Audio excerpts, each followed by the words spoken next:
baru-baru ini kita telah mengetahui bersama bahwa di tingkat pusat itu sudah diketok palu tentang Omnibus Law, di mana di dalam undang-undang tersebut menggradasi 29 undang-undang lainnya, dan prinsip dari undang-undang tersebut adalah sentralisasi, artinya tidak ada lagi desentralisasi. Dengan degradasi beberapa ada puluhan undang-undang sebelumnya, maka tidak ada kemungkinan kanun dan perda yang mengandung krisis lex spesialis kemungkinan tidak akan berlaku lagi. Pertanyaannya adalah seberapa kanun yang kita susun dan kita diskusi pada malam ini bisa kita pertahankan untuk tidak diakreditasi. Itu yang pertama. Yang kedua, setelah kami membuka sejenak kanun dimaksud, saya melihat ada beberapa hal yang belum termaktub secara secara kuat di dalam kanun ini. Pertama adalah menyangkut pendanaan.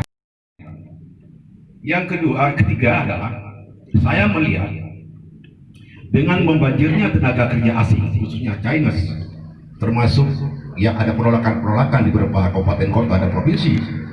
Sementara di dalam kanun ini saya tidak melihat ada proteksi terhadap tenaga kerja lokal. Bagaimana DPRK mensiasati supaya ini bisa terjadi? Itu pertanyaan yang paling mendasar bagi saya pada malam ini. Mudah-mudahan bisa Ketua DPRK dan Balek bisa memberikan penjelasan ini. Bapak, Ibu, dan para hadirin sekalian, malam ini kita ingin menghasilkan sebuah masukan barangkali terhadap kanun yang sudah kita bicarakan, khususnya pada tenaga kerja lokal. Sebelum kita memberikan kesempatan saya kepada para peserta, saya ingin mengulang kaji apa yang telah disampaikan oleh pemateri tadi.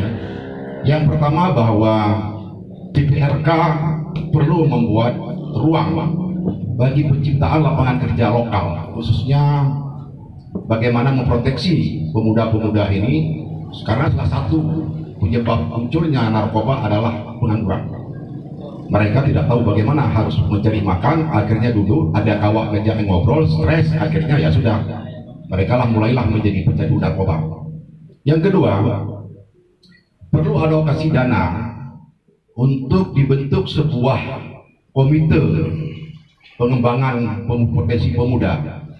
Kebetulan saya sebagai ketua forum komunitas mantan karyawan AF itu memiliki sumber daya di tempat kami, dan kami berencana memang untuk mencoba memberikan pelatihan kepada pemuda di Wantara supaya mereka siap pakai, supaya bisa bersaing dengan nanti 3A atau tenaga luar.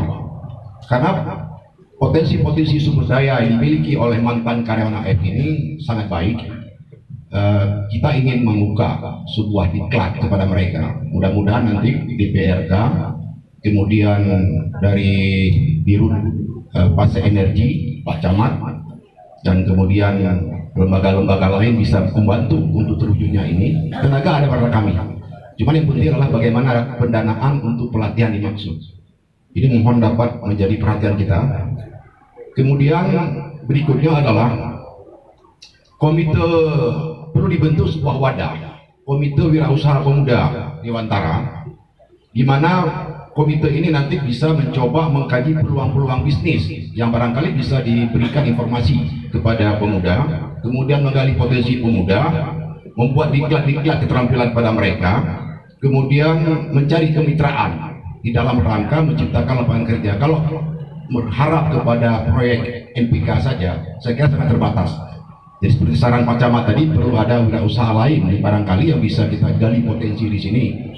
Kemudian kami berharap kepada DPRK, kita melihat bahwa di sini punya pelabuhan umum, kita punya satu pihak, kita punya dana otsus.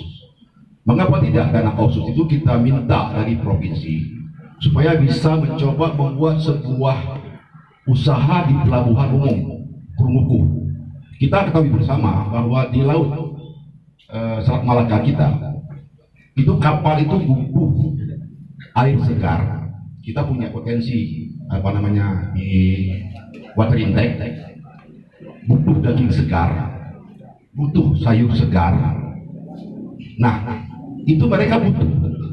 Kenapa tidak kita manfaatkan potensi pelabuhan Bungku, bisa sandar kapal kemari, sekaligus bisa untuk perbaikan kapal. Ini mungkin bisa kerjasama dengan PT PAL Surabaya, dengan Kadun. Kita punya undang-undang otonomi khusus atau undang-undang pemerintah Aceh. Itu saya kira bisa dengan kita manfaatkan dana otsus. Ini coba diperjuangkan. Mudah-mudahan bisa nanti termuat di dalam kanun ini. Kemudian di samping itu lagi perlu ada sinergitas antara dana otsus tadi dengan potensi pelabuhan yang kita maksud tadi.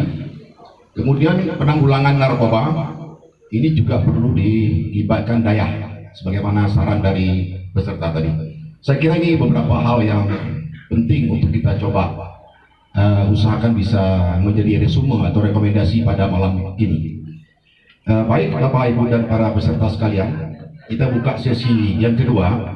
Kita berharap nanti pada pemateri bisa berikan saran masukan agar kanun ini bisa lebih lengkap dan sempurna. Kepada peserta silakan tunjuk tangan. Yang pertama kepada Indah Kamaruzzaman. Ya, yang tengah.